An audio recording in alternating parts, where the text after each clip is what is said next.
Hello, parents. My name is Miss Jerome-Severe. I am a teacher and an author that writes children's book to help young children become successful in school, to help them to give them the opportunity to be exposed to early literacy at an early age. So, meaning that to provide them with simple stories that they could relate to, and also easy story to understand, to help them build their comprehension, their their vocabulary, their understanding, and also to help them with their language skills, so they're able to express themselves, to say what they like or dislike about the story. So um why do I write these books? Well, a lot of my students are coming to school not knowing how to read. In second grade, it's even sad to see you have a 8-year old who can even who can even who don't even know I is a word. And sometimes people will say, well, maybe because they speak a second language. No, sometimes it's not even that. So yes, sometimes it's a second language issue, but sometimes it's not, because sometimes the children speaks a second language, speak English, and they don't know. Well, maybe it's a learning disability. Sometimes it is, but sometimes it's not. So what I notice is that when I tell my parents, well, how come your child doesn't know the word? So the first thing they say is, what word? Am I supposed to teach them a word? What word? Or if I give them the list, they say, well, I can't read the word. I don't know what the words are.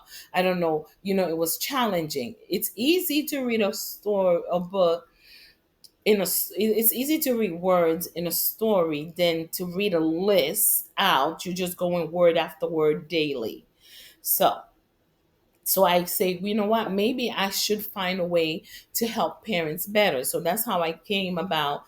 What if I take the words and I put them in a story the children could relate to, and then could understand, and then because those words are practiced in the classroom daily until the end of the school year, and you go home, and then if I make the stories, the parents read the story to the kids.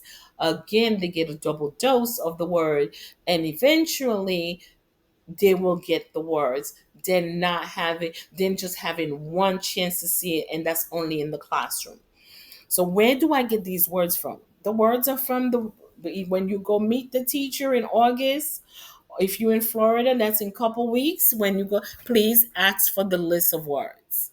Yes, the teacher should give you a list of words. I give my parents a list of words. So ask your parents for a list of words. If your child if you're in New York, wait till August. Wait till September to ask the teachers for the words. If you're in New York, the words might be a little different, but using my book is still exposing your child to words and not knowing anything at all. Okay? So so I told you where I get the words from. Why do I write the books? What's the benefit? So what's the benefit? Why should I go buy? You know how many books? We know how many books that out there. Why should I go buy your books? Well, the only difference between my books and the other books, I take those words that your child use every day in class and make a story with it so they could see it in class. And then they get to see it with you, and they get to remember it. Remember what they say, practice makes perfect. So if you want your child to know those words, you have to expose them. You have to expose it to them more than once than just being in the classroom. So what's the benefit? Well, you're setting your child to be successful. Yes, you're setting your child to be successful. Well, how can a be kindergartner be successful? Yes, if a kindergartner leaving kindergarten on grade level mean able to read like a first grader, man, your child is set. It's like you just, what's the highest goal you earn in a sport? Gold. Man, your child earn a gold trophy. because it is sad when you have children that don't know A is a word, they don't know T-O, they say T-O, say toe. It's sad.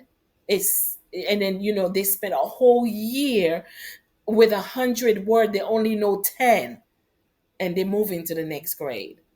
So that's the benefit. You're exposing your child to these words, you're setting them for success.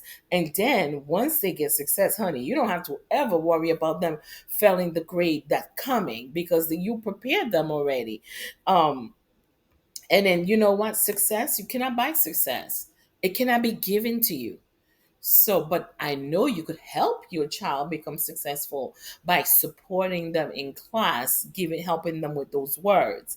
And then once they know what they're doing, once they know how to read, when you know how to read, you could go anywhere. You take it with you. You know how to read in Florida, you get a job to work with the stock market. Let me tell you something. You take those words with you. You take your knowledge with you. You don't leave it behind. So it's not given to you. So please, let's help our children benefit that. So the name of the story is Daily Reading Practice. I don't know what happened, but I got a double pages. So Daily Reading Practice. The Three Good Friends. The Three Good Friends. So I'm excited to introduce you the new story, The Three Good Friends. And The Three Good Friends, this is a first grade story. You're gonna see the words are different. The story is different. This is for first grade. Um, can you read it to a kindergartner? Yes, because there are some kindergartners that's reading at first grade level. Can you read it to a 4-year-old? Yes, you're reading it to them, so you're helping them building their comprehension. Can a second grade read this? Yes. If they don't know how to read, a second grade could read this. Can a fourth grader read this? Yes, because there are some fourth graders that don't know how to read. So this is a story. So get your child ready. Get your child ready. Have your child sit next to you to start the next story. Yes. So these are the sight words. As you can see, they are different, not kind of different. They are different. They're harder. So these are the words for the first graders and the second graders. And yes, the ELL students can read that book also. ELL students or students that are that speaks a second language and they're struggling with reading. And the stories are made with vivid colors. The colors are attracting to the kids. The stories are friendly. The stories are understandable. The stories are so the kids could relate to the stories. The first grade story, there's a question at the end, the sixth question. After reading with your child, you could ask them to help them build their reading comprehension. Once there were three good friends, Tom, Ben, and Lily. They had a plan for the day. They wanted a place to play, so each one decided to build a house. I will use sticks, said Tom with a smile on his face. I will use blocks, said Lily with a smirk on her face. I will use boxes, said Ben with a grin on his face. Well, parents, I hope you do notice all the three characters have different words to describe the way their faces are. So I hope you're paying attention. So keep reading to know what happened to the three characters and what happened in the story. You have to go to Amazon. You gotta go to Amazon and buy the book and finish read it with your child. For you to find out what happened to the three friends. Do you remember? Read the story with your child. For this one should be 10 minutes. This one is for first graders. It should be 10 minutes. But if you have a kindergartner, you could do 5 minutes today and the other 5 minutes the next day. but 10 minutes. And then at the end of the story, in the back of the story, there are 6 questions for your first grader to answer. So go back and see. And if they don't get it, do not give them the answer. Go back and help them find the answer. So if you read with your child during the school year 2025, 2026, your child will be successful in school. Thank you for watching. Thank you. Thank you. If you did not subscribe to my channel, please do so. Please subscribe. I do have educational channel on the YouTube, and give me a thumbs up. Let me know. Put a comment. Let me know, what do you think about these my crazy idea writing books like that? Do you think it's helpful? Do you think I was losing my mind? So give me some idea. Give me some support, and let me know, do you want to see more? All right. So thank you again. Don't forget. Don't forget to support your child throughout the school year. Thank you for all that you do, and have a wonderful, blessed day.